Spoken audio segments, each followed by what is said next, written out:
Hey everyone, it's Finn here coming at you with the review of The Thaumaturge for the SDGC, the new game by 11-Bit Studios and Fool's Theory.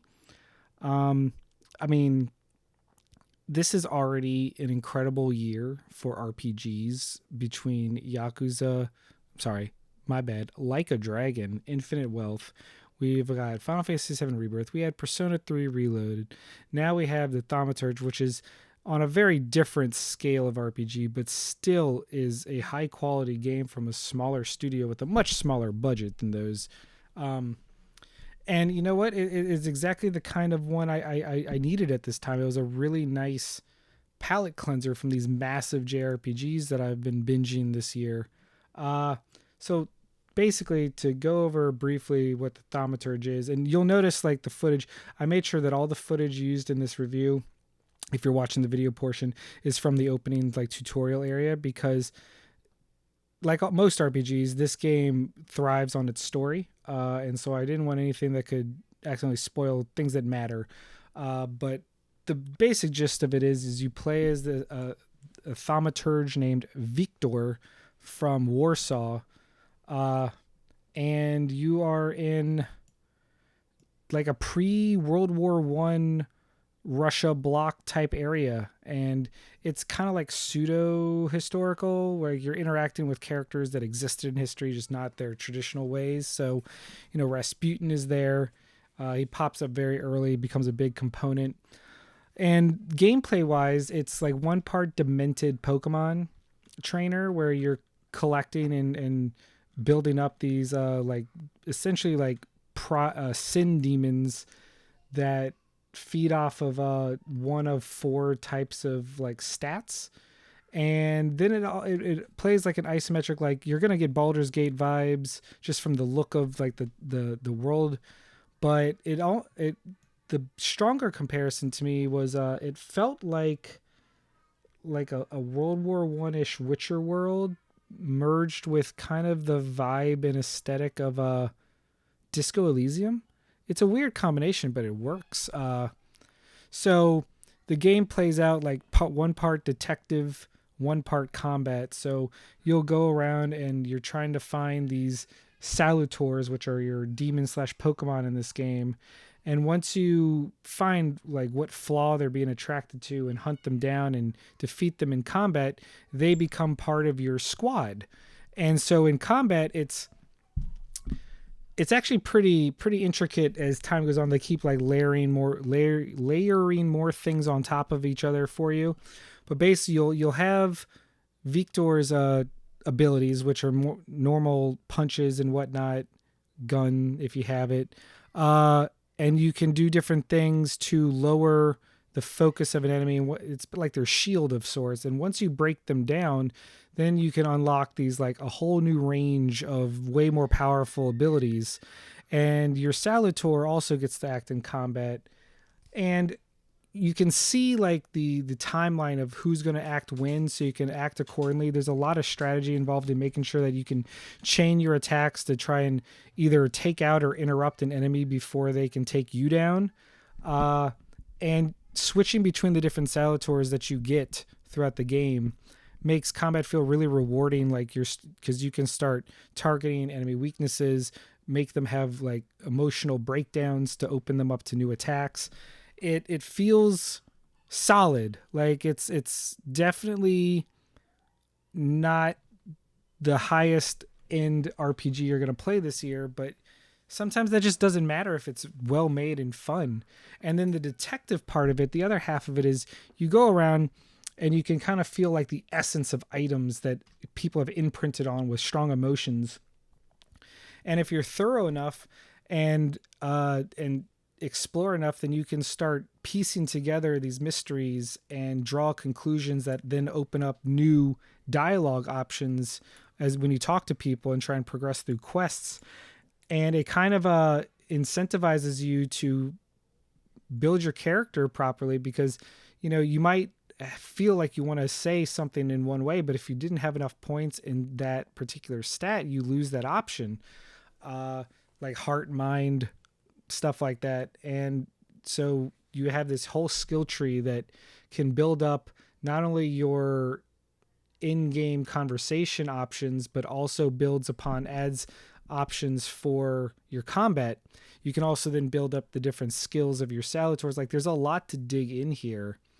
And in terms of the plot line, again, I don't want to get too far into it. Just, you are Victor. You befriend Rasputin pretty early. You've got a sister that loves you, and pretty much no one else in your life that does, because you're kind of an asshole, and which is also refreshing in its own way. Not always or often is your main character just a deeply unlikable person with his own flaws, but it works. Graphically, the game is it's got some jank. We can't lie. It's rough at points. It's especially if you're coming off of like a Dragon or Final Fantasy VII Rebirth. It's you're gonna notice the drop, but for what this studio is and what they've done, like, it's a good looking game. You just have to know what to expect. Like, there's some clipping, there's some graphical issues, but none of that detracts from the quality of the experience as you play it. It did feel weird coming off of Baldur's Gate that the backgrounds were static and I'm not able to like rotate the camera. It makes you feel like you're missing stuff, but you don't. You have like this like sonar like pulse that you can click on that'll highlight areas of importance or things you can interact with, so you never actually miss anything. And the game does a really good job of either leading you where you need to go or teaching you certain mechanics in a way that never really feels overwhelming, which is rare in RPGs, especially ones like this. It's not the most challenging game. I'm playing on normal difficulty. There's different difficulty options. There's an easy and a hard. But playing on normal so far, and maybe it's just because, I don't know, I'm just really good at RPGs, but I haven't really come across anything yet that has stumped me in combat. I like that you can swap between your Salators at will. It really means that you don't accidentally get locked into a loadout that is detrimental in combat, because that's never fun. Oh, I didn't equip the right thing and now I'm going to lose on principle. Like, I like that they've kind of gotten rid of a lot of the stressors that can plague games like this. There's a lot of quality of life aspects in this that I respect and appreciate. I mean, I end of the day, I really had enjoyed my time with the Thaumaturge, and Victor, with a W as he is prone to say, is a really fun character to have been around, and just the world that Fool's Theory has built is pretty damn cool. The concept of being in a pre-World War I, like alternate world where magic and demons and stuff roam rampant, but also set in like just what Russia was going through in that time frame, is just kind of cool and not something you see very often. The Salator designs are fantastic. They are some creepy mofos, I'll tell you that.